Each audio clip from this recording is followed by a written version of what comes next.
আসসালামু আলাইকুম। আপনারা কেমন আছেন? আশা করি ভালো আছেন। আলহামদুলিল্লাহ আমিও ভালো আছি। তো আজকে নিয়ে আসলাম কলমি শাক ভাজি করবো আমি কিভাবে। প্রথমে তো চুলায় আমি শাক সিদ্ধ দিয়ে দিলাম, সাথে দিয়েছি ৩-৪টা কাঁচামরিচ। শাকে আমি প্রথমে লবণ দিয়ে দিব পরিমাণ মতো, যাতে শাকটা সিদ্ধ হয়। এখন আমি এই ঢাকনা দিয়ে ঢেকে দিব। আমার শাকটা সিদ্ধ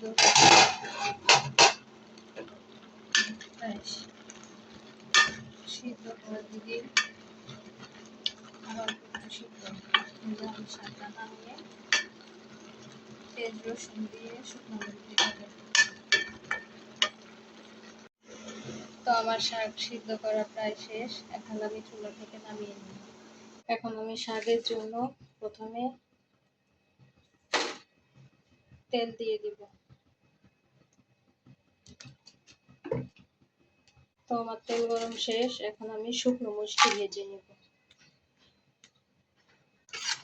মরিচগুলো ভাজা হচ্ছে। তো আমি শাকের জন্য পেঁয়াজ রসুন কুচি রেখেছিলাম, ওটা দিয়ে দিলে কড়াই।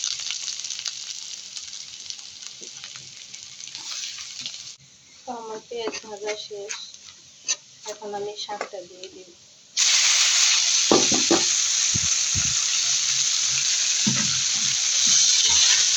শাকটা ভালোভাবে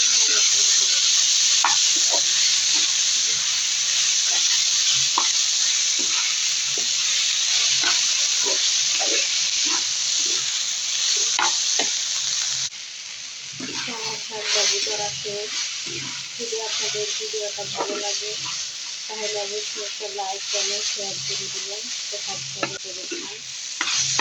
তো সবাই ভালো থাকবেন। আল্লাহ হাফেজ।